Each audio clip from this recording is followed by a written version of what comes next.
What's up, everybody? Welcome to the No Scrubs Allowed podcast. Seal, how you doing, buddy? I am doing great, sir. Would be doing a lot better if everybody saw the juice I brought last week. So if you feel like I'm kind of lame this week, shouldn't have had technical difficulties. Right. If you guys are wondering where the hell did the podcast go last week? I mean, LAFC won. You guys were looking pretty good in basketball. Everything happened. Why didn't you guys show up to talk? Well, we did show up to talk, and we talked for a solid hour and 9 minutes before we still had more to go, by the way. We hadn't made our picks. We hadn't done anything. And I guess there was a Wi-Fi glitch or some shit. I don't know. But the recording failed to upload at that point, and so it's on me for actually not recording because I said fuck that, we'll reconvene next week. So sorry to all you guys that I was not ready to run it back again, but we're here now, and all the same things happened, and we still get to talk about LAFC. We're going to come off the top with that because their game is this weekend. We obviously talked about them winning, but nothing has changed except that Austin's won since then. So it's really exciting. We get to play Austin. Philly gets to play New York City. I'm excited, dude. I'm hyped. We looked so good against the Galaxy. It was a tough game. It went to extra time. We don't have to recap it. It's been a week. You guys know what happened. But it was a really crazy game. It was fun to be at. My voice, if you can tell, is still a little scratchy. But Sunday is going to be that jam. Sorry, dude. It's all right. Nobody watches on YouTube, I don't think. But Felt twisty. I didn't realize you could see my shorts here. Sunday's gonna be the game against Austin. It's gonna be a noon game. And if you're watching on YouTube, if you're not watching on YouTube, go embarrass Seal and start watching on YouTube because it's worth it. But anyways, we get to play Austin on Sunday at noon. I'm really excited. I don't know why we're the noon game, but it actually works out for us because I don't like being out late on a Sunday. But we lost twice to Austin. It's a little scary, but what I see in this team is somebody that's built to win the whole thing. They're not built for anything special. We've won the regular season before. We don't care about that. You talked about that when we were on the run to the regular season. That's not what we're built for. We're built to win. And honestly, I don't know if Austin's built for the postseason. They looked a little sluggish against Dallas, and I think we're ready to pounce on that. I mean, the only thing they really have going for them is how young and naive they are as an organization and don't really know the pressures of the MLS playoffs and what that really means. They don't even understand the pressures of going to somebody else's stadium. Yeah. They're not used to trying to get out there with a point. If they're not winning, they're pissed. So I think the fact that they're young and the way their organization is built, that could come to end up helping them. Or, like you have said, they're fresh legs out there into this playoff waters. And we've got a lot of hurt last couple of years in these waters. So I don't think we're going to even give them a chance to think that they might win. Yeah, I think they come out. There's no way. Sorry. You're good. I'll let you finish your point before I jump back in because I got. All right. Yeah, it was just ending. There's no way in hell in that first half that the Austin's going to be controlling 80% of the possession like was with Carson. Yeah, well, Austin has not gathered that much possession against us yet. We have outshot them. We're basically double their shots. I think it's 38-20. So essentially double their shots through the 2 games this year. Austin is built on speed. They're built on offense. They're built on scoring. And those of you that might not watch soccer, you still watch sports, I would assume, if you're listening to this podcast. And it's the same in every other sport. What happened to the 7 seconds or less Suns that led the league in offense? They got routed.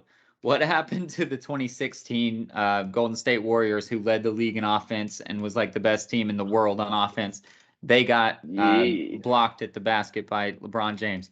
What happens to the teams, the 18-0 Patriots that had the most touchdowns scored all time by like week 12 in the NFL? They got shut down by a good defense. That's when it comes to the playoffs. Everybody says it. It's a what's it called? It's a idiom, I guess, for a reason. Offense sells tickets, but defense wins championships. It's there for a reason. That's what happens. And we brought in a defensive coach. We built a defensive identity. Austin brings in the fans. Austin scores a lot of goals. Austin does their thing. But when it comes down to crunch time, they're going to have to play defense. And And I like our defense better than theirs. And like you alluded to, we're tested. We've been through the waters. We've lost close games at home in the playoffs 2 years in a row. So to start our career. So we're ready for it. And I can't be more excited. I was really nervous against the Galaxy, but I'm just excited against Austin, which is probably a bad sign, but whatever. I mean, it's good to be nervous against Carson, just everything that goes on. And I think it's good to be excited against Austin. I got kind of confused, Carson and Austin. It's good to be excited against Austin just because of the simple fact they don't know what they're getting into. And this is the first new look team that, like, it's been the same LAFC team for the last 4 years. Yeah. Just kind of different pieces. Completely different now. Outside of like 4 guys, completely different squad as well, especially in the front. And the front end is where we kind of kept it the same a little bit, but sprinkled in the goodness. But all of the defense backs and everything is completely different and way better in my opinion. And this is definitely a new look LAFC, and I'm extremely ready for it. And I got to stop touching myself because the camera can see it. Yeah. So, no, I'm just excited. I'll be there. I will. Hopefully, it stays cool. It's been cool. I don't know if it's been cool there, but it's been pretty cool the last couple weeks, or not weeks, couple days. Like low 70s. So cool dope for California, but it's the only thing that sucks about being down here is that I have to travel to go see any kind of games. And I was watching the Cavs game earlier, and on the 4th of April and the 6th of April, the week before the wedding, pretty much, they're doing back-to-backs in Orlando. The 4th day off, 6th. Yeah, both in Orlando. And I was like, hey, man, want to have a honeymoon before the wedding? But that's cool that you get to do that. Because usually in MLS, you can have a home game, and then a month goes by, and you finally get another home game. So the fact that they keep on coming in the playoffs because you're not getting knocked out in the first round is really fucking cool. Yeah, it's really exciting. And an off tangent to that, but I was watching the Bucks Nets tonight, and we're pretty much done with soccer, but this is literally just a tangent. But I was like, oh, Giannis, I was telling my girl, I was like, Giannis is on my list of people that I have to see live that I haven't yet seen. I've seen most of the people that I want to see, at least of the superstars live, and Giannis isn't one of them. And then she was like, well, does he ever play out here? And I was like, or she asked, does he play on a team that's out here? And I was like, well, no, he plays on Milwaukee, but we have LA, we have the other LA, and we have Phoenix. Granted, all of them are West Coast teams, but we can go pretty much on a whim to any of those 3 teams. So it is cool to be that close to everything. How far is it to Sacramento and San Francisco as well for the other California teams? That's like far? It's farther than Phoenix, to put it in perspective.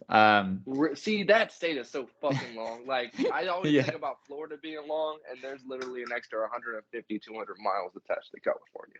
Yeah, it would take, I'd say, like 6.5 hours to get to San Francisco. That's nuts. And then Sacramento's past that. I wouldn't even think about Sacramento. But yeah, it's like 5.5 to Phoenix. So I can drive to Phoenix without too much trouble.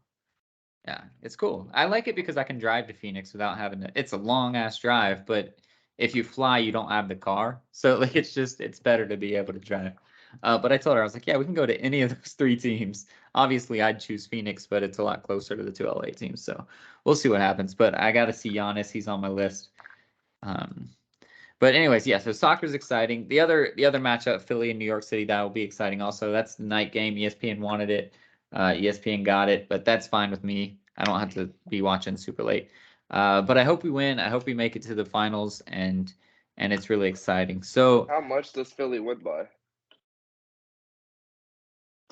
It's tough because they're far and away the better team, but they don't play this like dominating style. They're fine winning 1-0. They don't care. They're like, you're not going to score on us. They could win 1 or 2 to nothing maybe, and if New York City gets lucky and pulls one back, then maybe it's a 2-3-1 type thing. But they're not the team that's going to pour it on. It's going to be a slow, boring, methodical game where there might be 20 shots combined, whereas ours, we're going to have 30 shots by ourselves probably. So, but it's going to be good. They're going to win easily. I'm not worried. It's going to be Philly. And I am worried about Philly, but I'm not worried that it's going to be Philly. So let's move on to the NBA. have.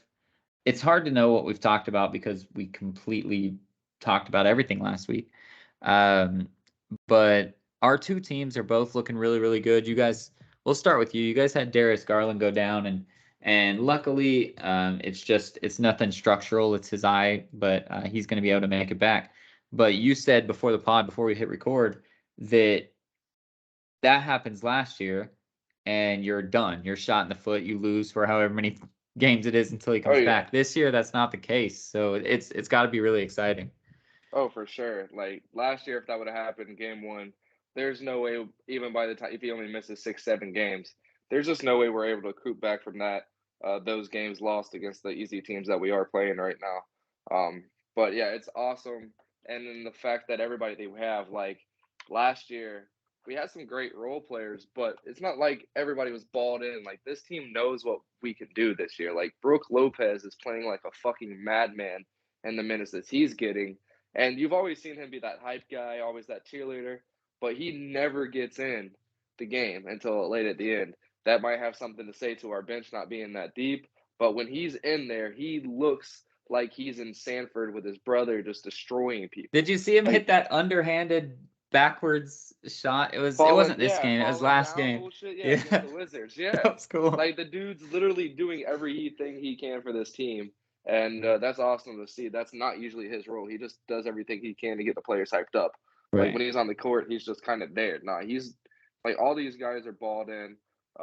It still sucks seeing Chetty Odman and Dean Wade out there so much. Hopefully, we have a long way before the trade deadline. But Right. hopefully we'll be able to get some kind of something from one of these teams that are trying to tank, or a team that might not know that they're going to be tanking by trade deadline. So that'd be great. But nah, dude, Donovan Mitchell is playing out of his fucking mind. He didn't even score that much tonight. He just was passing the rock around to everybody and letting them go crazy. Chetty kind of went off tonight in his own way, like 15, 17 points. But I'm Nice. really excited, dude. It's going to take no Jared Allen or Evan Mobley injury. If that Mhm. happens, we're easily going to be a top 5 seed in the East at the end of the season. And to say that after LeBum leaving us only 4 years ago, it literally took him coming back like 4 or 5 years later for us to finally be good again. Fuck that bum. We don't need him. Same amount of time. No fucking Queen or coming back around. We don't need him, and it's the same feeling going into year 4 or 5 that it was whenever he left us the first time. Dude, so I've been watching all of y'all's games because, like you mentioned, you mentioned it on the pod that got deleted, that you're basically a de facto Phoenix fan at this point. I'm Yeah, basically a de facto Cleveland fan because they're on the East. They're always the early game in my window. Um, Not necessarily on TV, but I have the league pass. So, but they're always the 4 o'clock for me, whereas Phoenix is always the 7 o'clock, unless they're doing interleague games. So, like, they're pretty much always my early game that I get to watch.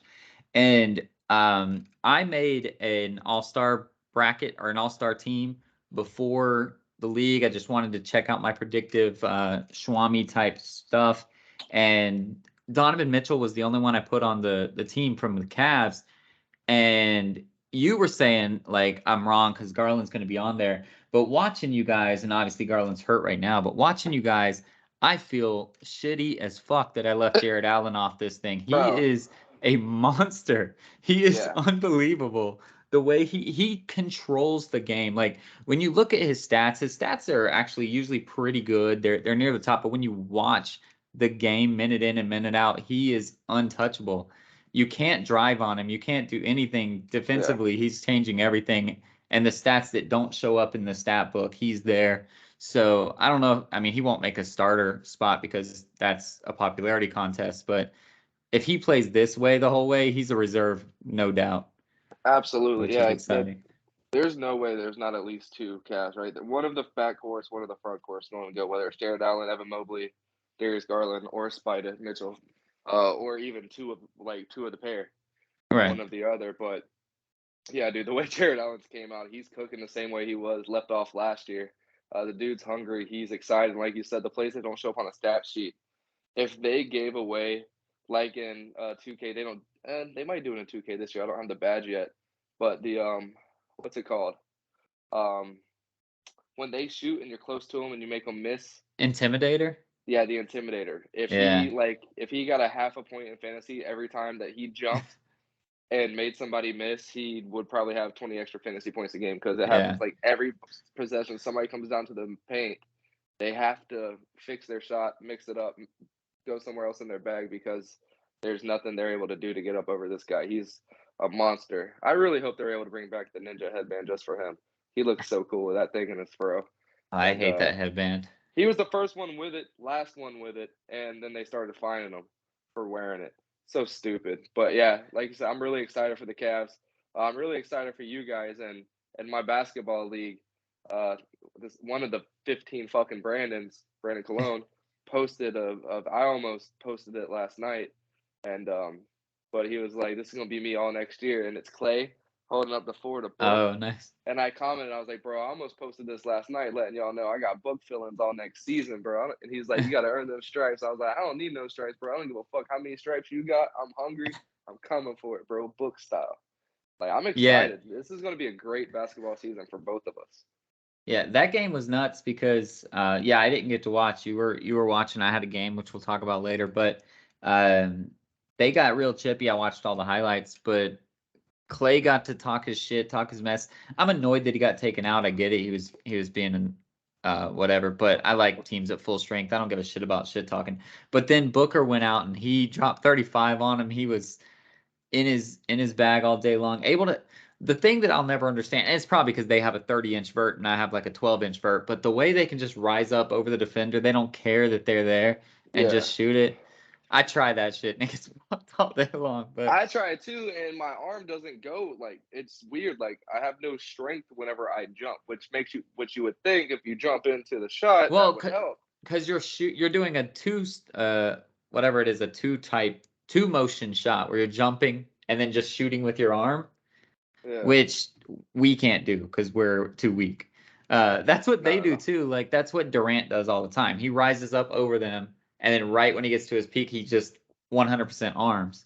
We need the whole motion. Yeah. And it sucks. But Booker was doing that all night, and in that mid range, just all day long. Yeah, we look good. The only game we lost was in overtime to the team that hasn't yet been told that they're supposed to be tanking, the Portland Trailblazers, who are undefeated right now.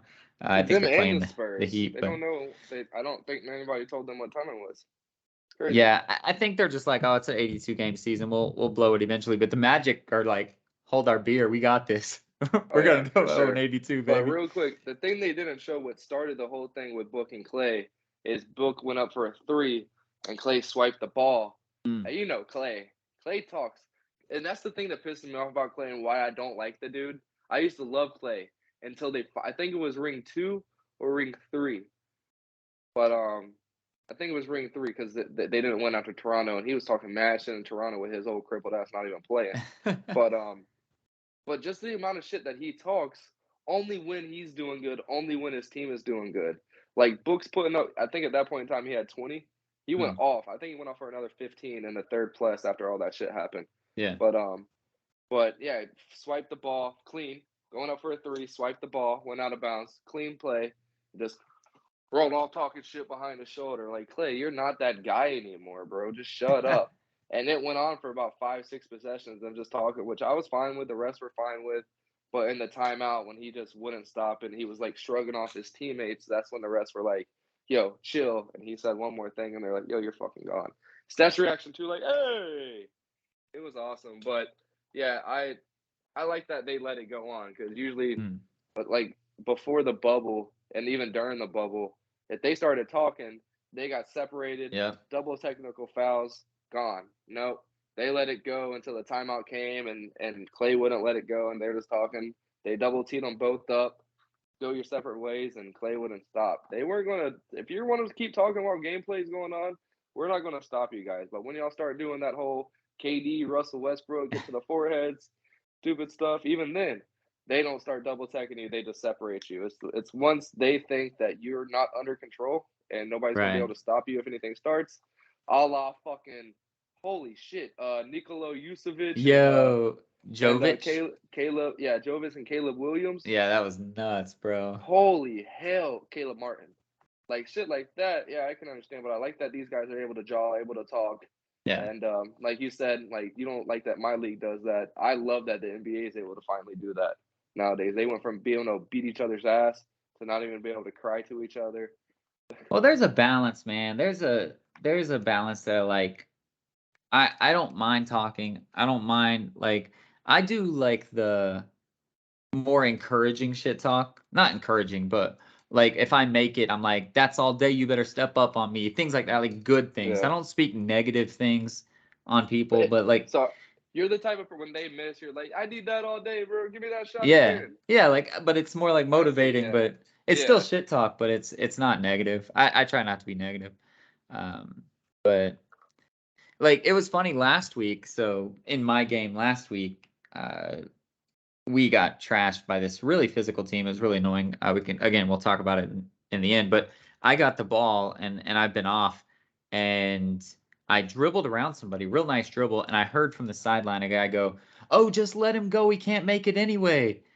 And like that shit got in my head. I was already sucking, so I passed it. We ended up Oh making. I man. made the right pass, and the guy made the shot, but I should have taken a wide open. I was like the free throw line jumper, and I ended up Yeah. passing it. And thank God the guy made the shot, so I didn't look stupid. But it's just I heard it on the sideline. I was like, "Fuck!" And like, so I know why people do what they do, but that's just not my game. I don't know. Yeah. Now one time this dude that wasn't even in the fucking game. I wanted to shoot a three. He's like, let him take it, and I shot it. Mhm. I was like, keep telling the team that, bro. Listen to that shit and start laughing. Actually, me and the kid are really cool now. Nick Gallo, little Well, bitch. I would do the same He's thing not a bitch at all. if I thought I could make it, but right now I don't. I But let's think move he back to got some kind of award at school. nice. But Let's still move a little back to bitch for saying that. the real games of the people that can make shots. Um, no, you're absolutely right. Both of our teams are going to be really hot, really awesome. I love it. None of the other guys, the other teams are really stepping up truly. I mean, the Bucks are undefeated. They're doing their thing. They're going to be amazing. Everyone knew they're going to be amazing. But the teams that quote unquote everybody have going, the Warriors are like what, 2-3. The 76ers like 1-4 right Yeah. now. The Nets are bad. The Nuggets Nuggets aren't aren't doing all good. that hot. The Mavericks are below 500. Like everybody's sleeping on us, on I both of love us, and we're right I there at the absolutely top. love how we didn't bring up the Lakers because we both know that they deserve to Yeah, be they were eliminated too. expected. At least in no scrubs land, they were expected to be shitty. Yeah, we didn't Uh, expect anything less than what's come out to be. I'm surprised. I saw. I think it was a troll account talking about Pat Bev and Russ getting into it in the locker room. oh yeah. But I'm surprised they haven't gotten into it yet. I think mine was 10 games, so over under on that. So we're halfway there almost, and Right. not looking good for me. I think you had like 15. But Did you see, by the way, I saw on Instagram today. So since the Russell Westbrook trade, the players that the Lakers have let go are shooting an average or have shot because there's like Carmelo without a team and stuff, an average of 38% from three. It's like 7 guys that they've let leave after that, and they have like a 38% 3 point. And the LA Lakers as a team are what, like 2 for 30 or some shit on the season. So it's bad. They're at like 10%. well, they got this one dude who was in the G League last year, and his whole sole thing is to make threes, and he's Hmm. like 1 for like 18 on this. I forget his name, like Walter or some shit. Him Jeez. and Austin are supposed to be the guys, and they're not them guys. LeBron's And shooting half court air balls for some reason. AD's hitting the side of the rim from the sideline, yeah, from the corner three. and the Nuggets It's were one of my surprise picks because of Jamal yeah, Murray. They're not looking like too great right now either. They're looking like a team that could struggle throughout the season. It's going to take Jamal Murray quite a while to get back. right. Excuse me, his basketball legs. But if that's not the case, then they're kind of fucked at the end of it. So yeah, it's going to be a fun season. I mean, we have to expect that the Warriors are going to right the ship, right? They had a lot Yeah, of hostility absolutely. showing up in the last 2 weeks. They'll right the ship. Steve Kerr's a great coach. They got really good players on their team. They just can't get ahead of themselves. Like you guys in Tampa, it looked like you guys got way ahead of yourself after that Super Bowl. It seems like, and they just can't start getting ahead of themselves and have to stay going to work. They're 9 to 5 and do their job and get it done. But other than them, I mean, rip, there's not too many teams to worry about. And in the East, like other than the Bucks, like I'm not too concerned right now. Yeah. Like when you look at the teams, so let's just go. I know it's very early. It's like 4 games in the season, but the teams in the East, we'll start with the East with one loss or less right now. So the teams looking really good are the Bucks, the Cavs, the Knicks, the Celtics, the Wizards, the Hawks. Like you don't have to be worried about any of those guys. So you're going to take every one of those other teams that we were quote unquote worried about struggling out of the gate. The Heat with 3 losses already, the Nets with 3 losses already, the 76ers 1-4. Like you're going to take every loss that they can give you. That's amazing. And then on my side, oh yeah, go ahead. How do the Jimmy Butler led Heat get 4 games at home to start the season and only win 1? We're used to Maryland Arenas, like when we first came into adulthood and we're finally able to watch basketball whenever the fuck we wanted to. Unfortunately for me, it was in Heedle country, well, during the Heedle times, but we got to watch an extremely lot of Magic and Heat basketball back then. Yeah. To think about that arena, whoever's on the court, for them to have 4 straight home games to start the season and them only hit 1, and them have Jimmy Butler, Tyler Hero, Bam Adebayo, fucking Kyle Lowry, all these guys won 1 game. That's scary. I'm not worried about the Nets. The Nets are going to be this team for the rest of the season. They couldn't win in the play-in for a reason. That's just not a good enough team with Kyrie and Kevin Durant 5-6 years ago. That'd be a fucking team with them too. It wouldn't matter who was with them. But Father Time is with them, and it's not helping them out at all. But in Miami, holy shit, dude, that was unexpected as fuck. Especially looking at the start of the season to have four games at home. I was expecting them to be 4-0, and they are opposito. I haven't watched any of their games, but I do have Bam Adebayo on my fantasy team, so I can tell you that he is not playing well at all. Again, I haven't watched any games, but he's dropping like 12, 14 fantasy points. Oh, and I wow. had him as a lock for like 30 to 40 every game. So he's struggle busting in that regard. I think he bounced back tonight, but they're still currently playing. But I think he's playing well tonight. But then when you flip to my side, the teams with the 1 loss, it's Portland undefeated, Utah, Phoenix, New Orleans, and Memphis. Again, Portland and Utah are going to be tanking. They will once they figure that out. Dame can carry a guy for a month. Like, that's fine. But they're eventually going to start guarding Dame, and he's going to drop down. Utah is going to just get pissed and trade Jordan Clarkson at some point because he's too good. And then, I mean, the Pelicans and the Grizzlies, okay, cool. But Zion's already shown that he literally can't play with any sort of element. Like, I get it. You're like 260. If you fall, it probably hurts. You're a big man. But everybody gets hurt, dude. Like, that just seems like a fall. I don't know. That's them protecting him or him being a little bitch, but like those are things you can play through. Concussion with Ingram, that makes sense. You got to be smart. But like, come on, dude. You can't play because your back's sore. Like, that's some Kawhi level shit, and Kawhi's earned it. Just because you're Zion, you haven't earned shit. Well, you got to prove that you're there. I think they're just scared that something could have happened, and they just want to be extra careful that there's no kind of tissue or bruises or anything that could cause any extra concern. I guess in October you do that, but like if I'm Zion, I'm like, yo, let me prove that I'm willing to play. I'm not. It's okay. Like when you need to call on me, I can play. But I don't know. Real quick, talking about the Jazz, and Jordan Clarkson, I think Jordan Clarkson is going to be on a fire sell on the trade deadline, but also them getting Laurie. Dude's been a dog for them. My heart hurt. I'm still excited, and even whatever hindsight is, I will still be excited for the trade. Whether Laurie does go on to keep that team at a 500 level all season because he drops fucking 25 plus a game and ends up being the fucking what is it that Josh shouldn't have got most improved player and all that shit. Like he's gonna end up getting traded again this year too, right? Like there's no way he's gonna stop doing that on a team that gives him. There's 2 people on that team that can score, him and Jordan Clarkson, and he is just lights out, bro.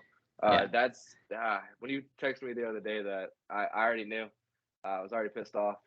I had him in a DFS, and it's just sad for me to see. But yeah, man, it's got to be exciting for you guys. The only team when you look down, we already talked about Golden State. They're going to right the ship. But you got to think Dallas is going to be scary, dude, with Christian Wood in there. And now that Jalen Brunson's gone, it gives them a lot more freedom in the guard play.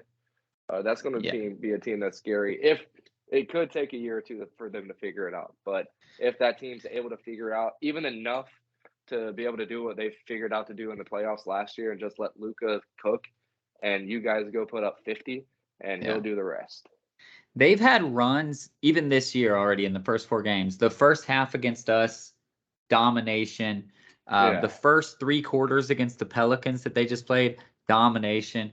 They beat the Grizzlies by like 40. Like, they're showing these stints.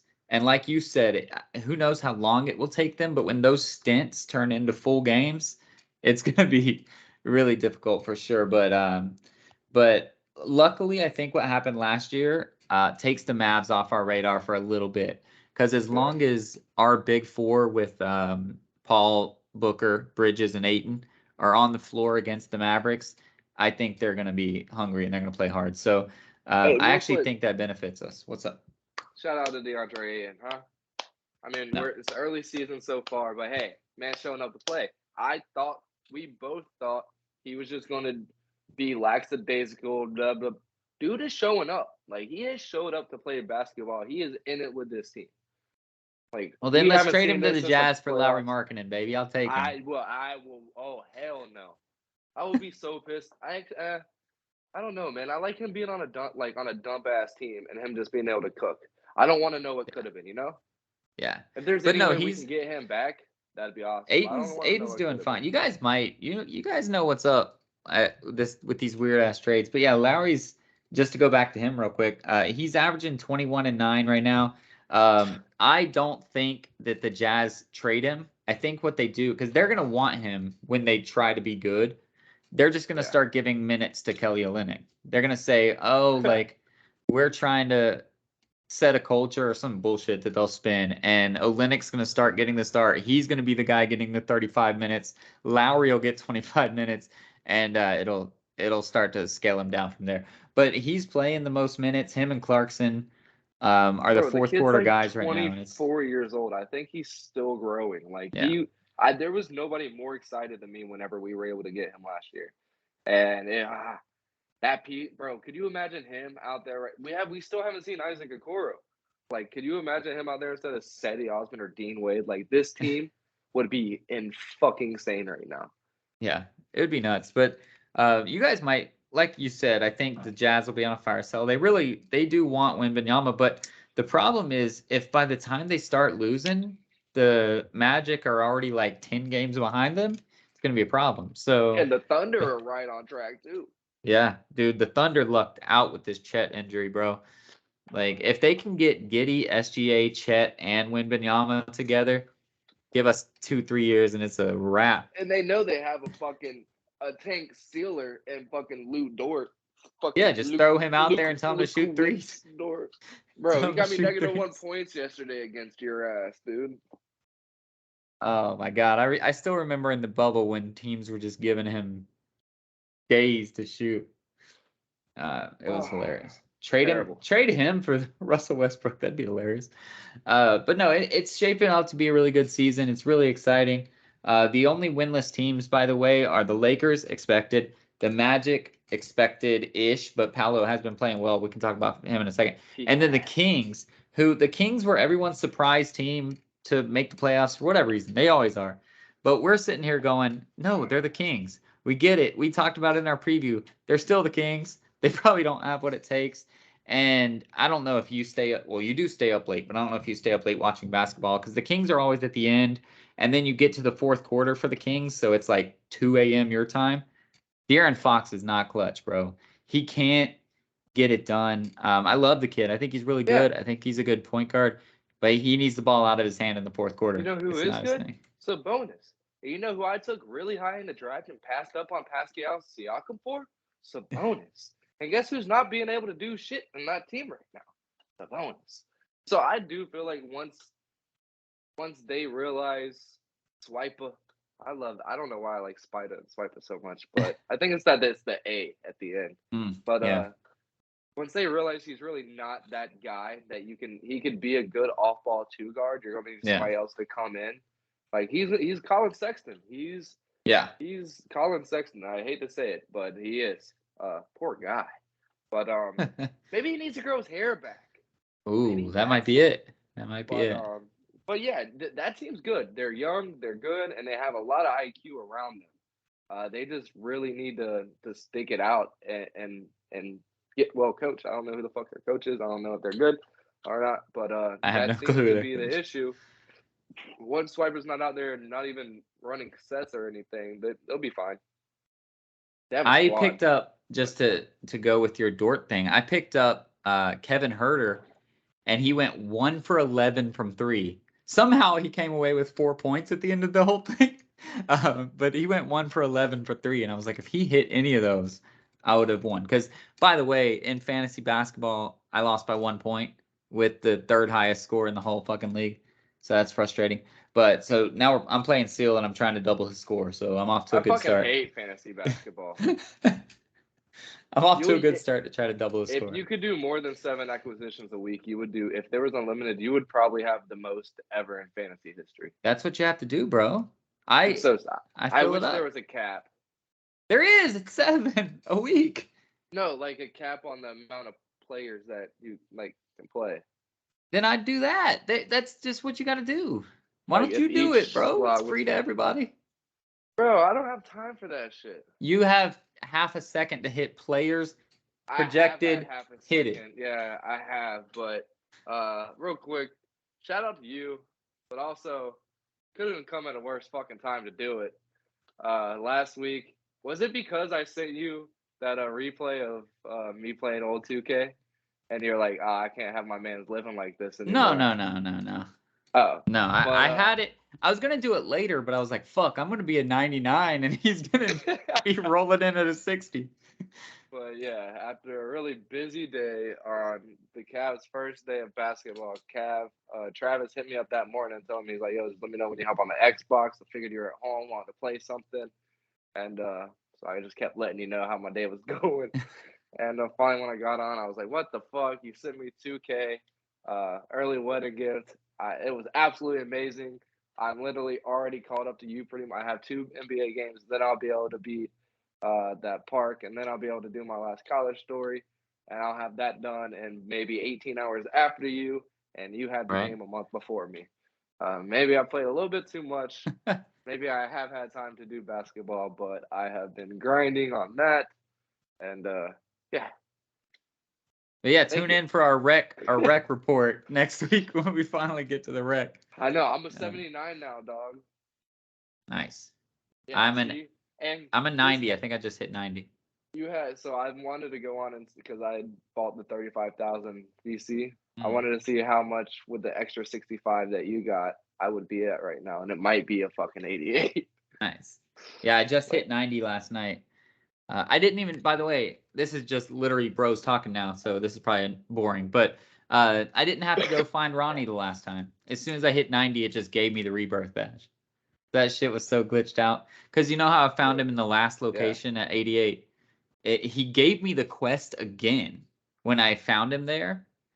And it automatically gave me the first 3 checks. And then as soon as I hit 90, it just gave me the 4th check. I didn't have to go find him again. So that thing's bugged out, but whatever. Yeah, because when I found him before I got to 75, it just did the rebirth thing. Or no, I found it before I got to 75. And then when I got to 75, it did the rebirth. I didn't have to go find him again. But I know he's in the wrong spot. So I'm just going to wait until I'm 85 and then go back over there. I don't feel like being anxious and stressed like you were. Like, I know he's there. I know where he's. It was fucking annoying because I uninstalled my game. I reinstalled that shit. Like, I'm at the 2K shop, bro. He's not here. Oh, that's so where you're at. And it was annoying because the prize was that you take your shirt off, and I don't do that anyway. I just wanted the game to be working right. I want to take my shirt off. Well, when I get some tattoos, I will, but not till I get some extra money to get some tattoos. You don't get tattoos in this game? Like I don't pay for them. Oh, you can if you spin them, sure. You haven't spun tattoos yet, I haven't spun a tattoo yet. I had so many fucking tattoos last year. Bro, and they were all free. They were all That was free. insane.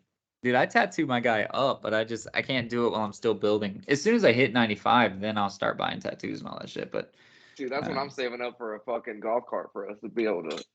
the golf cart's like free, I think. I don't know if it's You still gotta get to available. level 40 type It shit. was no, it was like doing the Jordan challenge or something. We should go do the Jordan challenge. I don't know if it's co-op or not, but probably not. But I think it was free. The thing on the home screen. Yeah, the one where you do the like moments in Jordan's career or whatever. All right, so let's move on before we get to just us talking, because we'll be doing that for hours. Let's move on to football, and before we jump into college football, pro football is still happening, not really for our teams. But pro Wait football a minute. is still what's that? Let's Your lead off team with that. did something. What? And when you look at our schedule, like, and look at the scores that have happened, we haven't lost a game that we couldn't have won, like score wise and like game wise. That game last weekend, Travis Etienne fumbling on the goal line, Christian Kirk just not being able to get in the goal line there at the end of the game on the last play. Like we're still obtainable, right? Like our division, our conference division is starting to kind of gear up. Titans are getting there, Colts are starting to get there, but thankfully we got to play them all again besides the Colts, and we already have one win over Well, the the Colts just made a QB change, so that's a wrap on them. I don't know what they're doing. But we don't play the Colts again. But we already have a win on the Colts. We have to beat the Titans twice, and we have to beat the Texans the next time we play them. But I think beating the Titans is attainable. That comes, we play them twice in 5 weeks. That's straight though. But we're about to play the Broncos in London. That's Jag hometown number 2. So that'll be fine. I hope Russ isn't playing. So that should be cool. But there's still hope for us, dude. And if not, it's an okay year. Like I'm not mad at this year. I think we're gonna have over 5-6 wins. And it's a decent year for us to kind of build to next year. You're fucked. Luckily for us, the teams in our division are trying to lose. Like we're 3-4 and we're still tops in the division. Yeah, that's crazy. So we're gonna lose again on Thursday to Baltimore. But then the Rams, like there's a chance we could potentially beat Seattle. And like we have such an easy road at the end. The last 3 games are Arizona, Carolina, Atlanta. Like we should be able to win out. Again, Carolina made us look like shit, but that was just kind of the whole, hey, they just traded our best player. Let's show that it wasn't about him kind of win. So that they went all out on that. But we should still win the division, but we're going to be that 7-10, 8-9 team that's cruising into the playoffs as the 4 seed to host 2 lost Dallas. And that's crazy. Like just looking at our schedule with our remainders, we have the Raiders coming up after the Broncos, so that should be 2. That should be 2 wins, and then we should beat the Lions. We should beat the Jets. We should beat the Texans.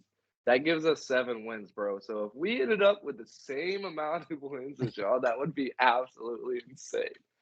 And you guys go to the playoffs as the division winners. It's very possible. Like it's just so hard to know because we play Cleveland, but I think that's with Deshaun coming back, if he's allowed to come back. Who fucking knows? Then we have like a Monday Night Football, which Tom should win Monday Night Football. But then it's like San Francisco, Cincinnati. It's all these games that like if we end up 4-13, I'd understand it. If we end up 10-6 or 7, I'd understand it. Like it's we still have just up in the air 500 games, but the way we look is just a shit show. And it's pretty embarrassing because the NFC is up for grabs. Like no disrespect to Philly, but the NFC is up for grabs. I've said it all year, and so for us to not look like we're ready to take it. Mike Evans, when he dropped that pass, so he said in a post game interview when he dropped that long pass, he felt the wind come out of the team's sails. Bro, that was like the second fucking quarter. Like if the team's going out in like a 3-0 game, if the wind's going out of your sails because you missed one catch, that's a problem. Like, get the fuck out of here. So like sure. that those type of sound bites are what gets you going, oh shit, we're not ready. Yeah, especially whenever it comes out to light that he's trying to get a fucking golf coach. Like, motherfucker, you better do that shit in the off season. I don't know if that was trying to cover up an autograph, but if you're hitting up refs for golf That was lessons, definitely covering up. That was covering up an what, autograph. He what fucking the signed that fuck? shit. So real quick, you just alluded to it. You have no worries still in the NFC. I want to talk about these surprise teams. Okay. Eagles aren't a surprise anymore, right? Like they're a good team. Yeah. Just I picked up put them Robert on Quinn. undefeated watch, and you laughed at me. So You're right. You are absolutely right. So real quick, we have the New York Giants. Not worried about them. They're really not going to make too much of a splash. If they had a different, if they had a quarterback that wasn't Daniel Jones. Daniel Jones is running the football nice now, dude. He's doing good things, and Saquon is an injury away as always, but he's the best runner in the NFL right now. So I mean, I'm a little scared of them. Tom Brady's scared of them, I can tell you that. Good defense. But yeah, a good Giants defense scares the shit out of Brady. But yeah, I don't know. First year head coaches are tough when it gets to the playoffs. They're hard to. Well, so Minnesota Vikings. I'm scared of them. But okay, that's the thing where it's like, that's are you scared of Kirk Cousins though? Like, yes. I'm scared of Justin Jefferson. I'm scared of Dalvin Cook. I'm scared of that defense. His name is, but whoever the fuck he is, he's got to be a Kirk whisperer. Hey, I'm the biggest Kirk Cousins stan that there is, but I'm still not scared of him. You are, but no, that team's ballers, bros. They have all kinds of receivers. They have all kinds of athletic ass tight ends, and oh yeah, Dalvin Cook. It seems to be back to Dalvin Cook. Yeah, and their defense is stout. Man, they're really good. All right. So, but still, a game under 500, not worried. All right. Nope. Are the Packers dead? Yeah, they're more dead than us just because the Vikings are doing well. We might finish with the exact same record and we'll make the playoffs and they'll be sitting on their ass with you guys at home. True. So, True. But yeah, they're dead. Aaron Rodgers, though. What is Rodgers going to do? How is he going to pull this out of his ass though? Like, where's his? Like, he doesn't have Mike Evans. Like, we can pull this out of our ass. We have Mike Evans. We have Chris Godwin. So this is what they're doing and what they need to stop doing. When he's talking about simplifying it, let's get back to Green Bay football. We have Aaron Jones and A.J. Dillon. If we ran the rock 45 to 50 times and threw the rock 25 to 30 times. And with those throws being like 3-yard dump-offs to Aaron Jones. Yeah. Flip what we're doing right now and stop relying so much on these guys that I keep publicly talking shit about in hopes that you will change it up. Like, that's what it's going to take. Aaron Rodgers is not wrong. Half the time he's throwing he had one bad pass the other day that they kept replaying all day on Monday, and I was like, "Come on, guys! Like y'all been waiting on this." But it was that the corner post route, and he threw it like 6 yards over him to the right. Yep. But all these passes are not getting caught. They're hitting hands, they're hitting pads, and just falling right. Like they're just not getting caught. And you got to feel bad for the guy. But if it was up to him, and I'm sure half the time whenever you hear him talking and then he just hands the ball to the running back, that's him just saying, I'm not passing. I don't give a fuck. This guy's stupid. I'm not passing it here. Like, and I think he's probably talking to him even more like, I know that I can probably get this through, but these receivers we have don't, like, they're not confident enough. You got to have confidence to get through the middle of the seam. You got to have confidence to hit a hitch route and be able to grab that ball with a dude blasting you in your back trying to separate your spine. Like, you have to have confidence in this, and these guys don't. Aaron Rodgers, like, no football fan can ever say this guy doesn't have confidence. Like, he could be on ayahuasca and still think he's going to throw 15 touchdowns in a game. Like, but yeah, I agree. They are kind of dead, but I disagree that they're more dead than you. I think they can go on a run and finish with 9-10 wins. We could go on a run and finish with 9-10 wins. No, you can't. Put some respect on our name, bro. That defense is ass. What happened to our defense, though, for real? So, like, nobody got injured. Nobody got injured. We went from being top 2 defense. Dallas was doing what they were doing, obviously. Now we're like bottom. Now we're like bottom 2, without a doubt. It's weird because, and I don't even want to say it's like we're getting tired because Tom's not moving the football. Yeah, that's happening some, but our edge rushers stopped rushing. Our cornerbacks bite on every double move. Like, it's so crazy. They're spinning literally the wrong way to follow a guy. They're turning their hips the wrong way. And I don't play defense. I've never really even played football aside from like a month in freshman year of football. And I did play cornerback for what it's worth. But they're turning their hips the wrong way. They're just getting smoked, and it doesn't even make sense. It's like Todd Bowles said, I can't do everything, so I can't do anything. Like, he just needs to stay a defensive coach, defensive coordinator. He's great at that. When he comes over to being the head coach, he sucks at being a head coach so bad that it stresses him out to the point that he can't coach the defense anymore. So he needs to just go do what he can do and let Tom coach the offense or something. I don't fucking know.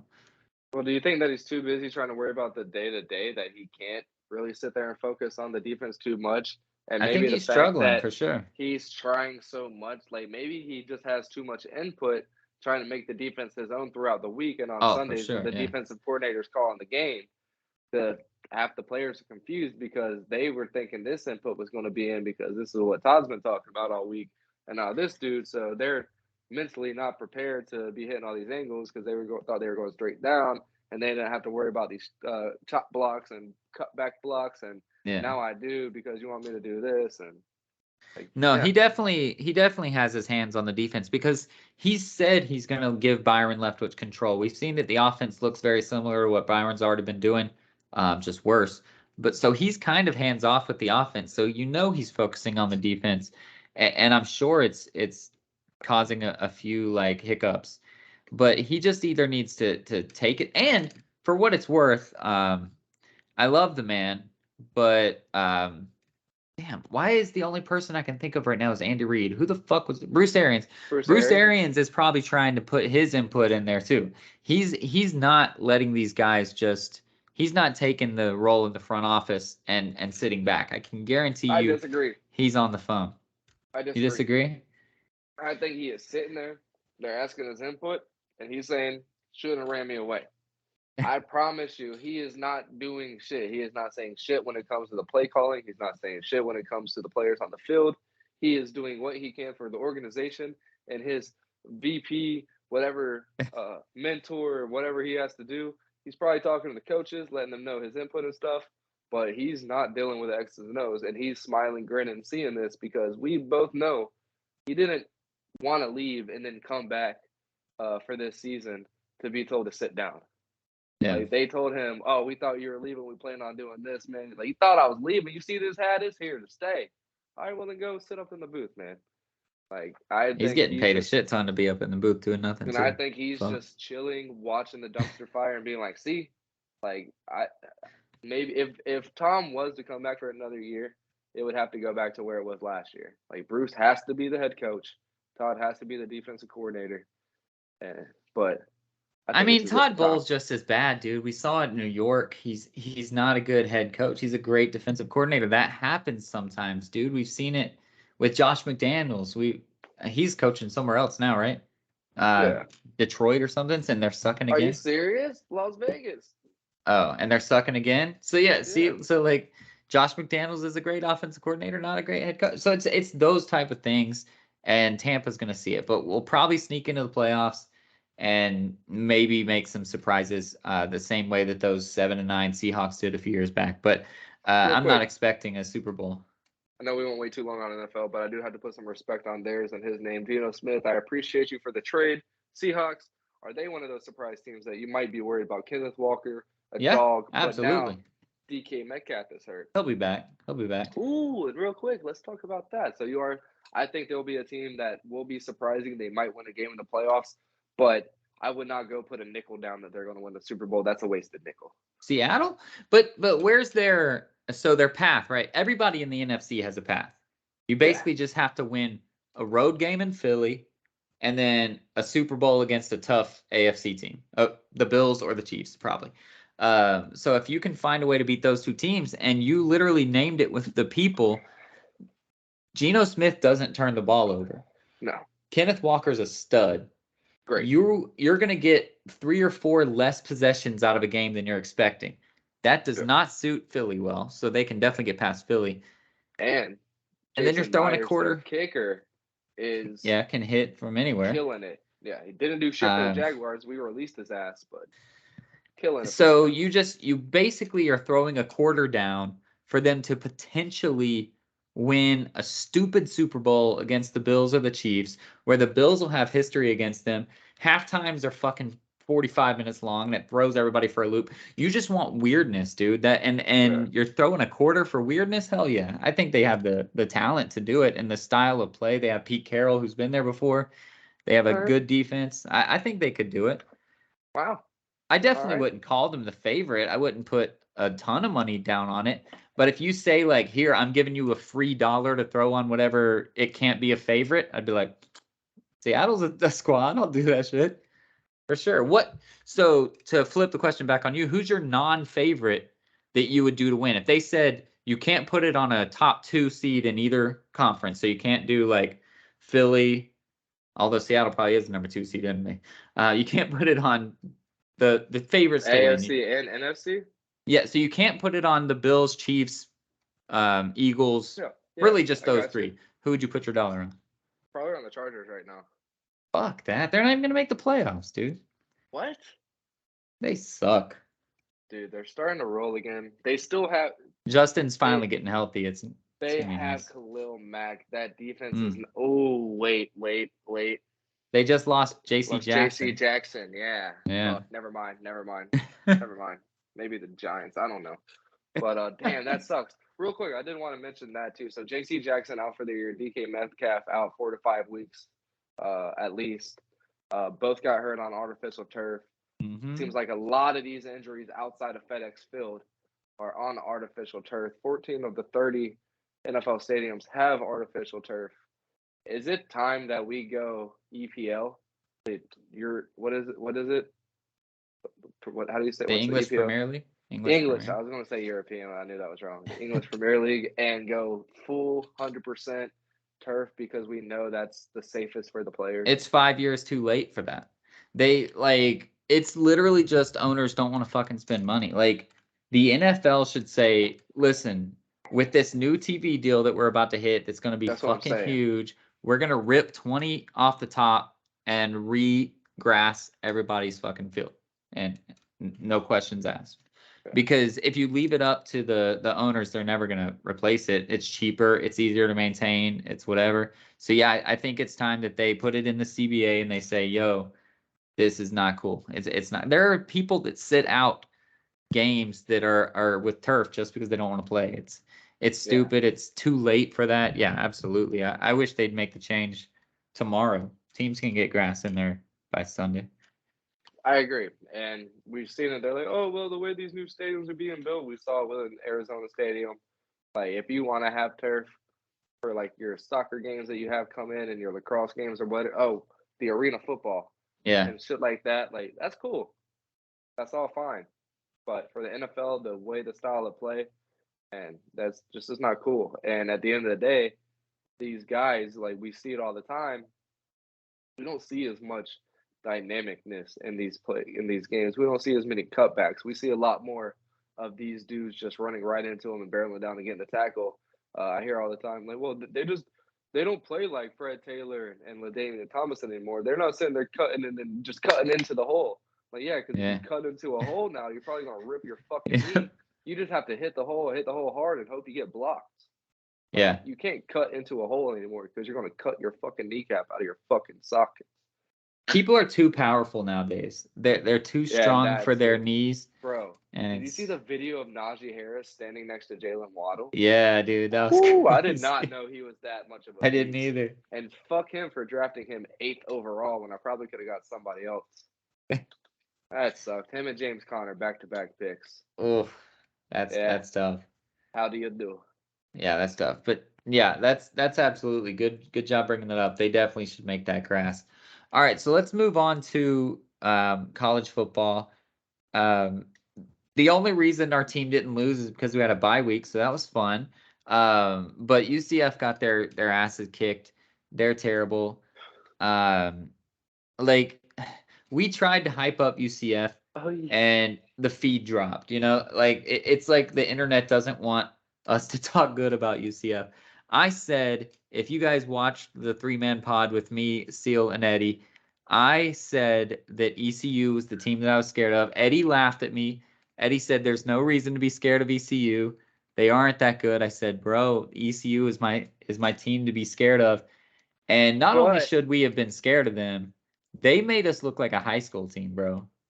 last time we aired, not when we were trying to record last week, but when oh no, it was last week before.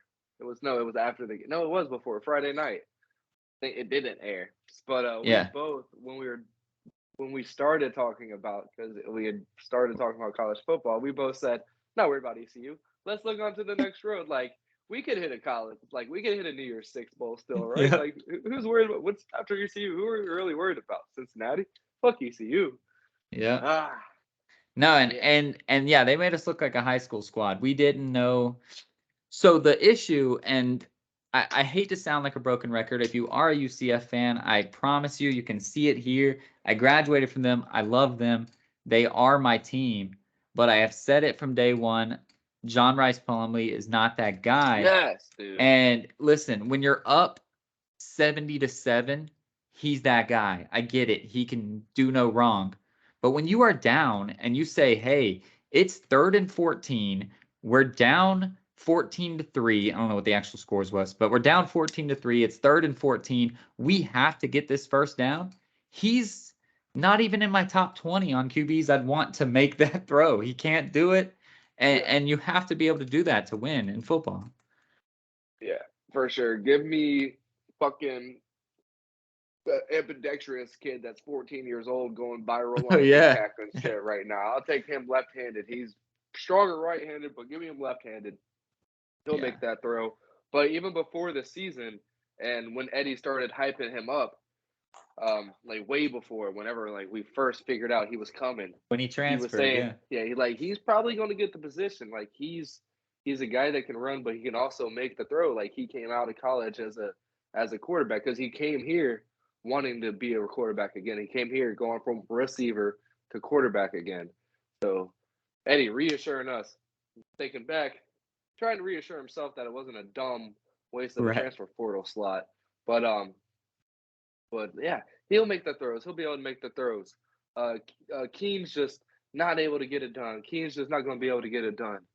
Well, it's about that fucking time, dude. Like, Well, the thing is, it's now they're about not that even time. playing Keene because even in the blowouts, Castellanos is who's come in, and Castellanos is essentially Plumlee 2.0. He's a running quarterback. Like he's Yeah, actually just a running quarterback. He's the Chris Leak Tim Tebow. He's the Tim Tebow of that thing. He can't be the standalone Tebow. He's it's only the runner. this So is it's what tough. Gus needs to do. He needs to take the quarterback coach, put Mikey Keene in there. That's his name, right? I don't Yeah. know why I remember that. It just felt good rolling off the tongue. But they need to get him in there and just them two sit there for 5-6 hours and just watch tape of Josh Allen and see Hmm. how he's able to get those disguised QB runs going and say, listen, this is what Gus likes to do, but this is how we're going to be able to make you fluid in this offense because you have the arm to get these things done. He Right. just isn't. He's just not confident with you taking it off the edge. We don't need you to, as long as you're able to do this and Yeah. just play every Josh Allen run coming out of the pocket. All the ones that are played, all the ones that he sees in half a second that he's not going to have something and tucks it and goes through the B gap. All the ones Yeah. where he has these, all the ones where he pump fakes, goes over. Just replay all of those, and Keene could get it done. Keen's a Yeah. hungry cat. Like I love Mikey Keene. He's just young as shit when he was out there trying to get a shot, and it didn't work out. And what's the worst that can happen? He's gonna lose to ECU again? No. Right. He's gonna lose to fucking Tulsa or Temple or whatever the fuck. Cincinnati or whatever. But yeah, I know I agree. Listen, like I said, Plumlee, for what Gus does, the way Gus coaches from ahead. That's the way his playbook is. That's how he was at Auburn. If you're down by double digits or 2 touchdowns or more, Gus's playbook has never worked. It didn't work back in the day. It doesn't work now. I mean, I guess that's not a knock on Yeah. Plumlee, but Plumlee's the perfect quarterback for that. But we're not always going to be in the lead. That's not how things work. So we Real quick, thank Nick Marshall with that shit. Nick Marshall was the perfect guy to come back after a dude ran a fucking kick six. So we're over an hour, so we're gonna jump right into this week's picks. But we will say, because we weren't able to record, and I'm saying it because it's me, that my upset pick finally won. My upset pick won big. My upset pick beat a top 10 team. I picked LSU to beat Ole Miss, and they rolled. So number 7 Ole Miss got rolled by my squad. Seals team was up by like 14 with like 4 minutes left and somehow lost the game. I don't know what happened Who was there. mine? TCU, or whoever was playing Oklahoma State. Was it TCU? No, TCU is Is still that who I picked undefeated. again? Who was it? You picked the I don't team, remember. Texas. You picked Texas to beat Oklahoma State. And Texas was up by Oh, like yeah, I 14 did. with a few minutes left, and Oklahoma State found a way to win.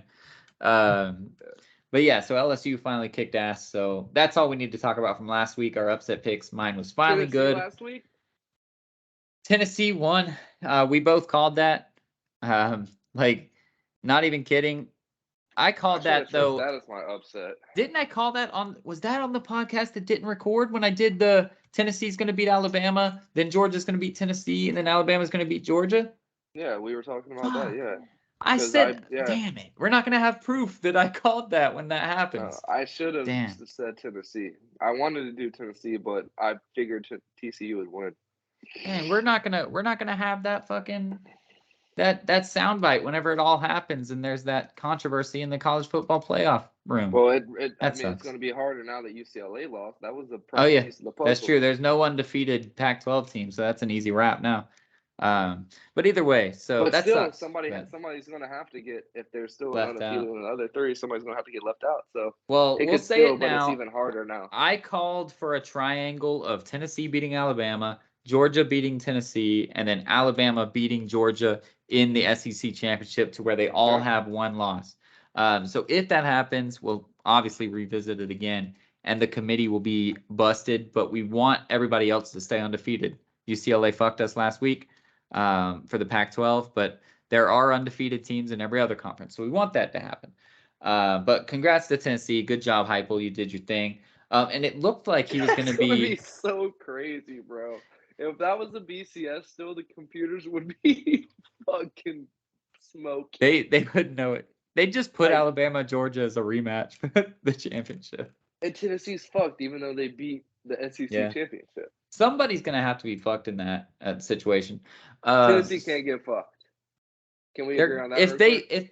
If Georgia beats them and they don't even get to play in the SEC championship game, of course they can get fucked. So if Georgia beats them, but then Alabama beats Georgia, and they beat Alabama, Tennessee beat Alabama. No, Alabama and Georgia would only meet in the SEC championship game. That's what I'm saying. Well, if Georgia beats Tennessee, then they're going to the SEC championship game, and they're going to lose to Alabama. Right. Which would make them all have one loss.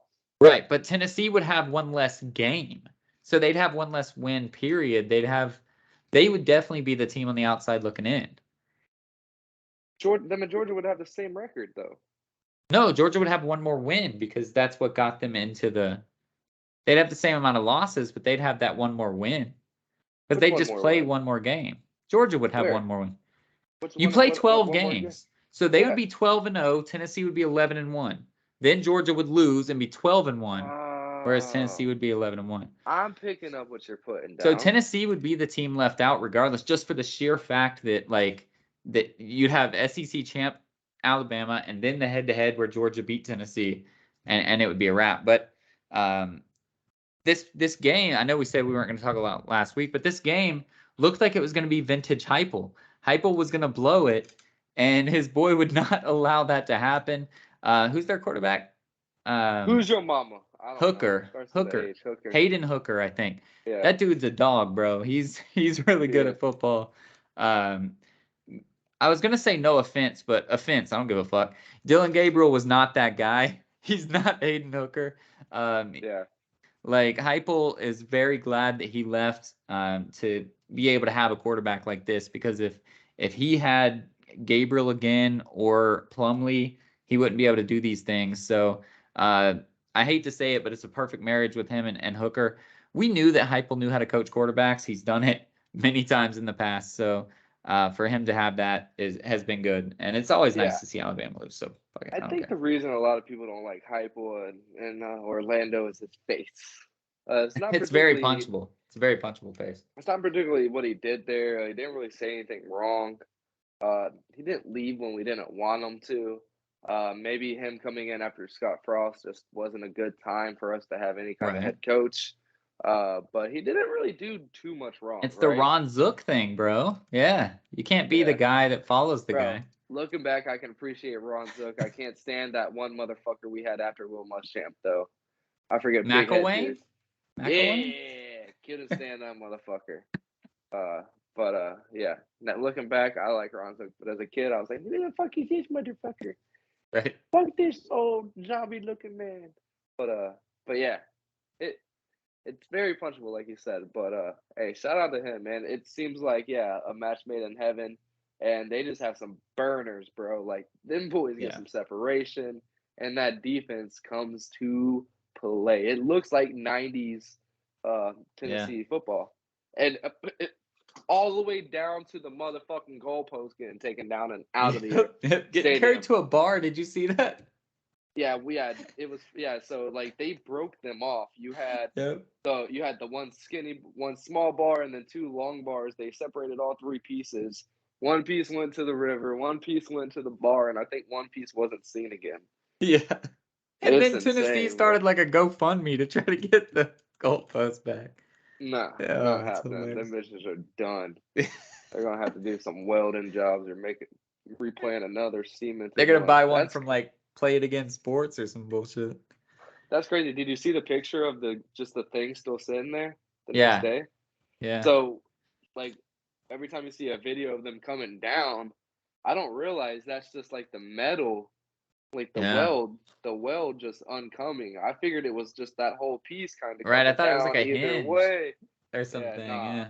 that's just the welding. Can you imagine being that motherfucker and then you have 8 people on top of it and you're the one under the 300-pounder that thinks he's fucking light as a feather and then the weld breaks? Oh. Yeah. All right, so let's move on to this week. We don't have very many ranked matchups, but we will start the day with Ohio State heading to Penn State. This is, I mean, there's a lot of good performances, a lot of good guys, but C.J. Stroud has to be the Heisman favorite right now. No, Okay, but Hooker. well, C.J. Stroud is probably the betting Heisman favorite. I'll at least say that right now, and he gets to have his first true test. No offense to Ohio State, but Notre Dame's not a test.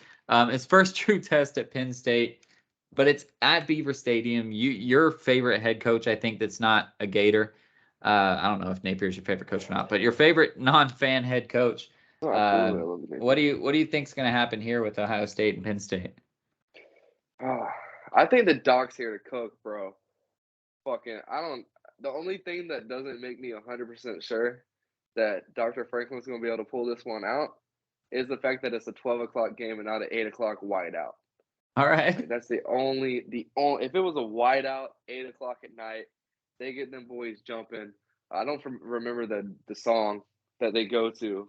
I don't Get know. the boys coming out, but man, that's the only thing that they're going to be missing, but that's it. That's the only thing. They might still be doing a whiteout. Fuck if I know. But that's going to be a tough game for Ohio State to get through. Penn State doesn't have the best offense. We don't hear about some dynamic running back. We're not hearing about this dynamic duo quarterback, wide receiver. What was when Allen Robinson was there? What was the kid's name? Mick something. Oh, I I don't know McPherson or something. no. McSorley? McSorley. Yeah, was that it? There Maybe. was a McSorley. I don't remember Yeah, if it's. maybe, but just anytime Penn State's really ranked in the top 15, they always have a running back in Saquon. They always have a quarterback receiver duo and Allen Robinson and hopefully McSorley, who but no, strictly defense this year, ready to go and just a lot of grit on the offensive end and will to score no matter what. Not a lot of good red zone teams in the Big Ten. Once it's into that's why Ohio State is so great because they can score an 80-yard touchdown. They can score a 15-yard touchdown, 10-5. It doesn't matter to them. Penn State, same way this season. Doesn't matter where they are. They can get the ball in the end zone. And it's if Ohio State wins, it's going to be scary. I don't think it's like I always say, which is so stupid of me to say. It's either going to be really close or a blowout. It's not going to be a Ooh. 10-point game. But this one is either going to be really close or it's not getting more than a 10-point game. This isn't going to be a blowout in any way, shape, or form.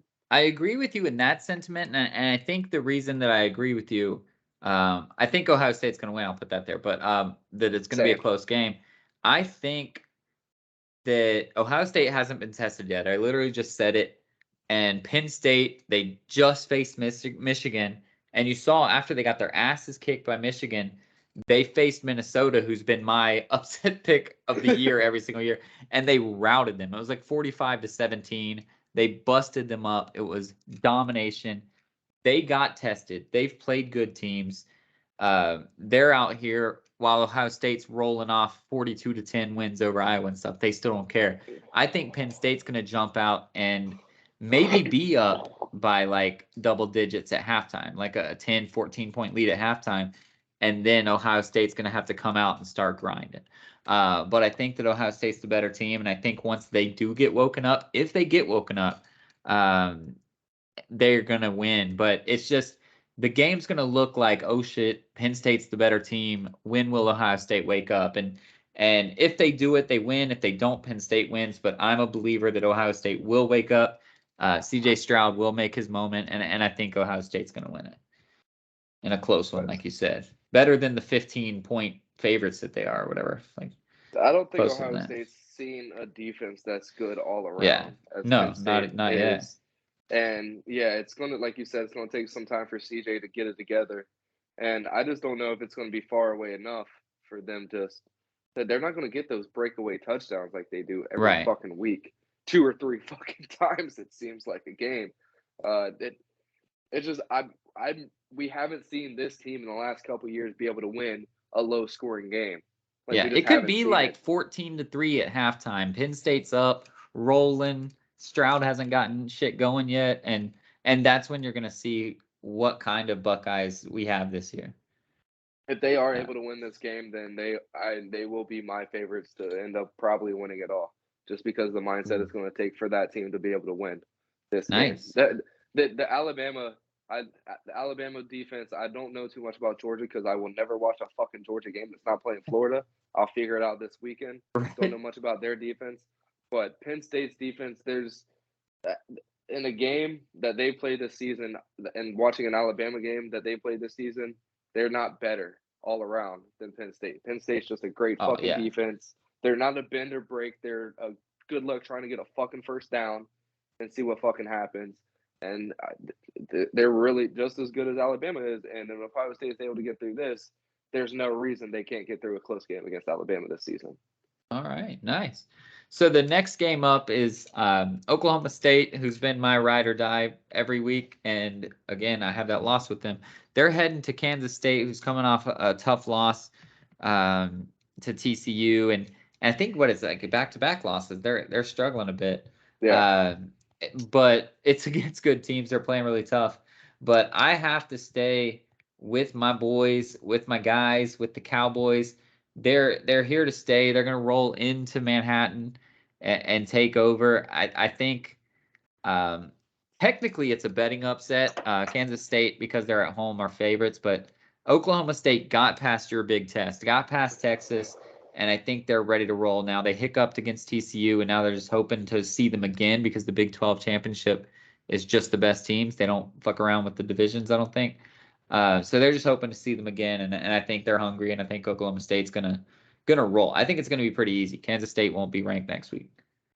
Yeah, I agree. If there was any way that Florida had betting and it wasn't the Hard Rock app because they weren't able to do alternate spread teasers, I would easily put Oklahoma State minus 10.5 and just make that pot sweet. Get that minus 350 in there or plus 350 in. Go minus 10.5. If that's not juicy enough, if it's really not plus 350, go up to 350. Go to minus 14.5. They're gonna fucking roll. Kansas State is at the end of this. We see it all the time with Kansas State basketball. When they're going. They feel like they're doing good, and then fans just fucking turn. Like, they have the worst fans. We should have been Kansas fans. We should have been Jayhawks fans. Worst fans in the world. It's going to be real quick. They're like, yeah, we should have known this was going to happen. That fucking number next to our name didn't mean shit. Yeah. Like, welcome to being fucking Florida fans. Right. All right. And then the only other ranked game of the week is the hungover Tennessee Volunteers. Hayden Hooker, we talked about him. We don't have to talk about him again in that sense. But they have Kentucky coming to Knoxville. As far as the SEC East is concerned, I'm pretty sure Kentucky's out of it at this point because now they have two conference losses. So it's Tennessee's to lose. But what do you think is going to happen here? And it does suck, man, because looking at this in the beginning of the season, this looked like this could have been a Heisman matchup. Like, these are two quarterbacks that could easily come out of the top 5 picks of the draft. If there's not too many hungry, there's no way both of these quarterbacks are taken in the first round.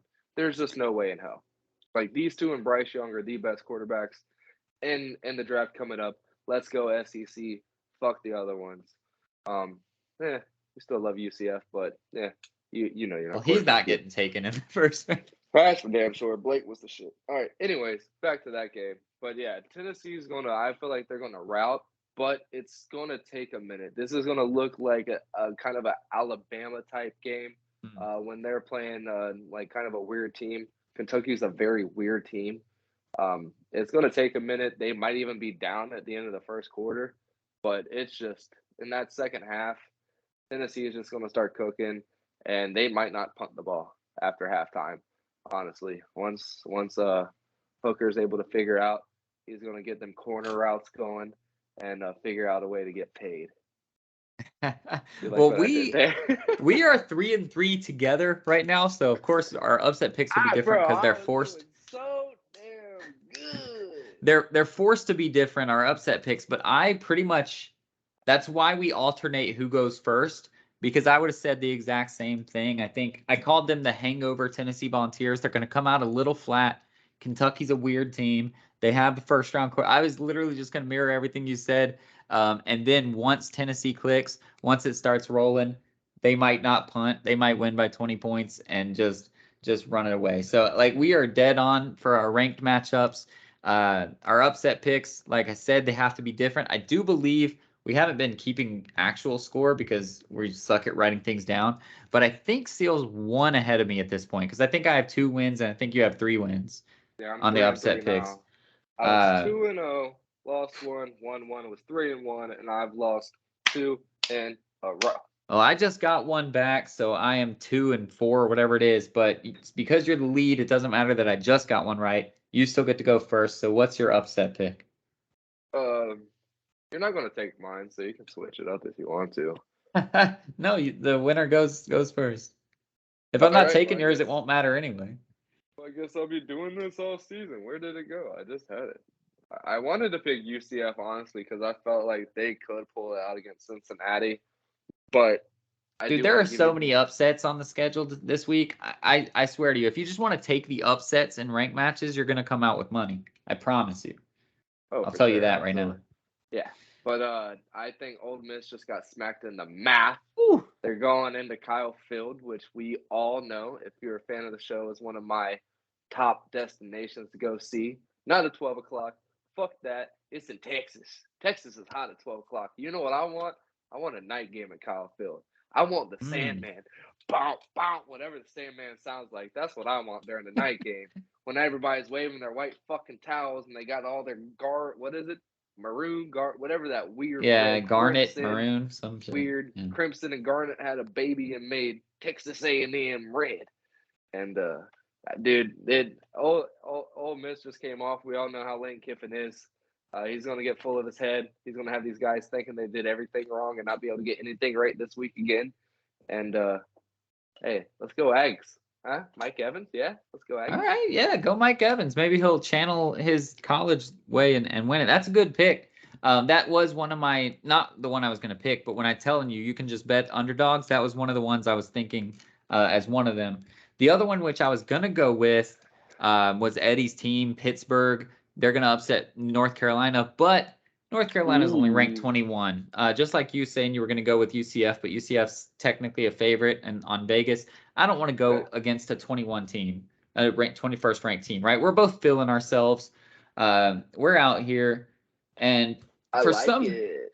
so I want to go with another top 10 team. I got a top 10 team last week. I want to go top 10 this week as well, and I want to take Louisville to upset Wake Forest. They are at home. They are good enough. They're not better than Wake Forest, but they're good enough to keep it close. And when you're in a close game, home field matters, and they can win a close game. We know that firsthand. They can win a close game. They just have to. Wake Forest just keeps them in it long enough. It's going to be a wrap. So this could be to a mirror seal. It could be a close game, or it could be an absolute blowout. Wake Forest could end my pick by the end of the first quarter.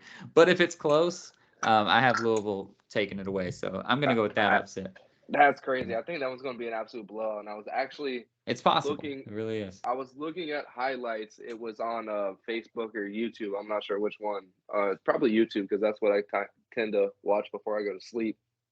But a reel of the throwback game of number 3 Louisville versus number 4 Clemson, Lamar Jackson versus Deshaun Watson. And I was watching that Louisville team who was just so pitiful on the defensive end, but just so great because of Lamar Jackson. I was like, damn, these guys really haven't been any different since then, besides the fact that they don't have any good quarterbacks. That sucks for them. And you're gonna pick them for the upset. That's crazy. They have Malik Cunningham. You don't call him a good quarterback, bro? I know. Yeah, he's good, but he's not Lamar Jackson. Like I didn't say he's a poor man's Lamar Jackson. He does the same shit. But they do the same shit. They've had the same type of system. They just haven't been shit since Lamar Jackson. Even with Malik Cunningham, whenever he came in, was it last year or the year before? They thought they had that guy. And hey, you are a guy. You're just not that guy. All right. He is a guy. Say that he's a guy, but he's not Lamar. Lamar, like that game was fucking insane. Like that game was awesome to watch, and I think it was last night or the night before. But yeah, I was just thinking about like, damn, Louisville hasn't been the same since Lamar, and they still do this. Like they're just waiting on that next Lamar to come in and commit to Louisville because they got the system for them. Doesn't matter what coach it is; it's the same fucking system. They're just gonna show the. I don't know, man. Trajectory. I feel like Wake's just gonna be ready. I hope for you. You didn't say anything bad about my pick, so I liked your pick. I told you. Pick underdogs across the board, not the stupid ones. Don't pick Florida to beat Georgia, not the stupid ones, but take the underdogs that are close within 3, and you'll do well. Take them straight up. Don't parlay, or you'll fucking lose something. Promise. But take them straight up. I finally want to parlay today. I looked at my record, by the way. I'm like 16% on parlays, which I feel like is actually pretty good since they're usually like plus 1,000. Wait, I can't look right now. You can look at Tampa. How'd Tampa do on ours so far? We both took Tampa? Yeah. I'll look. So I was 5-1 today, including my parlay. I haven't bet that much because I started going on a little bit of a losing streak. But overall, I was still like 10-13, which isn't bad. It's 2-2 right now, so we need them to score and then get the empty netter. Empty net, yeah. Yeah. But damn it. But yeah, so that sucks. Well, if the Hornets would have won, I would have gone undefeated, pending this Lightning game, obviously, in straight up picks. But yeah, I lost my parlay earlier today. But because of the Hornets on your parlay? No. The Hornets I had straight up. I lost my parlay because Tottenham drew instead of fucking winning for some reason. I think everybody else on my parlay hit, though. Is today the 26th? Well, if the Hornets would have won, I would have lost my parlay, and that's the first parlay I've look at this shit. Fucking site. Oh, it like moved it. Hold on. It moves it every time I fucking scroll. All right, well, whatever. I picked Napoli to win. They won 3-0. Bayern Munich to win. They won 3-0. Hey, I picked Bayern too. I picked the Cavs to win. They win by 11. I picked the Hawks to win. They barely won over the Pistons, which is stupid. I picked the Bucks to win. They won easily. And then I picked Tottenham to win, and they fucking drew 1-1. Damn. Had it. What was the payout? Was it a good juicy one? It was like 1,100. It would have been nice. See, mine was like plus 240. It was just a 14 parlay. All the favorites, like I always do. But you threw Bayern in. Bayern's an underdog.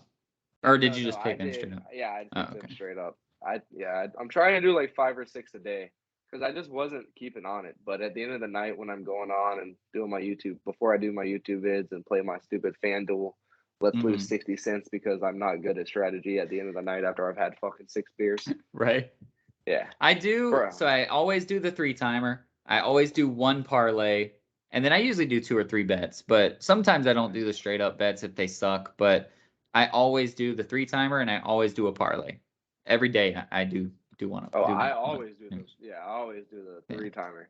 Because you get 70 cents a week, bro, just to fucking. I know, just to bet. So you got to make sure you bet one day or I know one a day. 10:19 I got on and I was like, oh shit, I haven't been on today. And it was the 10:30 hockey game. I was like, let's go. And it hit, baby. Yes, sir. That was yesterday, right? Yeah. So if you have a real shout out, you can go after this. If you don't, just give me the signal and I'll keep going. But a shout out to the LA Lakers and LeBron James, 0-4. They're holding it down for the bottom of the league. LeBron, who we all know doesn't give a shit if they're good or bad. He just wants to try to average 30 a game so that he can pass Kareem this year. He shot, hold on, let me get the numbers for you. 8 for 21. But don't you feel like he's just always had the mindset of regular season doesn't mean shit? And it means points for him. That's what. But no, like he just knows he's going to make the playoffs. Yeah. Right. Yeah. So it's just never meant shit. And mentally, you can overcome that. But like me and you, if we used to be like that, we took off 5-10 years. Yeah. We can recreate ourselves. This man has played the game of basketball consistently more than he has not played the game of basketball as a pro. Like, not even talking about the years as a kid. Like, he's played basketball maybe not 7 years of his whole life. But as a pro, he's played more basketball than he hasn't. And, like, you can't, knowing for 15 years that you're going to make the fucking playoffs for the 5 that you've been a part of the Lakers, or the 3, I guess, that doesn't involve bubbles. Right. Like you're kind of, or 4 maybe, but you're kind of fucked, and he's not able to mentally overcome that. And we all know he's not the guy that's going to dog the guys to get it done. He's going to he's going to be the guy to be like, hey, listen, if our guy falls, we pick him up. And when that motherfucker falls, he turns around and walks away. Yeah. So LeBron only scored 19 points. Lonnie Walker, who's on my fantasy team, is a baller. He's doing his thing. Did he do good tonight? I mean, for Lonnie Walker, he did fine. He scored 15 points. So. Yeah, he scored 15 points. He had a couple of rebounds, steals, things like that. But Westbrook, not on the not on the court, not on the bench, not anywhere. Westbrook it's going to be one of those things. It's starting. Westbrook's going to take a little leave of absence. He's going to go do his thing. And then I don't know if it's going to be Indiana, because at this point, Benedict Mathurin, by the way, we'll talk about some rookies next week. Make sure you remind me next week, because there's actually some really good rookies doing things, but Benedict Mathurin is one of them. So the Pacers might not want to fuck that up, because they're going to get Miles Turner's back at some point, and they might want to see what they kind of have before they hit the trade deadline. But I'm doing it. It's all basketball season, baby. Oh, okay. So just it's kind of a reverse shout out, but LeBron James, it's fun for us always. What? I did call Russ get traded this year, though, I think. In our basketball preview. Yeah, I mean, he's going to. He's going to get traded. That's awesome. It's just that we picked the over-under on when he's gone, remember? Yeah, I'm definitely going to get the over. Not happening. I don't know, dude. He's gone. Oh, you picked the over, you said? Yeah, I think I said over 25 games. I said it wasn't going to be near the trade deadline. You were like, it's going to be way sooner than that. Oh, yeah. I said like 15 games or whatever. So, but yeah, shout out to them. It's hilarious to watch them just be dysfunctional, to be bad, to fire coach after coach when obviously it's not the coach's fault. And somehow they are still the team in LA. They're still Big Brother. They can go 0 for 82 and they'll be Big Brother. But don't be like the LA Lakers. Don't be like LeBron James. Don't be like Travis Kilpatrick and his rec league, which we didn't talk about. But I am shooting better than the Lakers, I think. I'm more than 10% in my career. And as always, be a stud, not a scrub.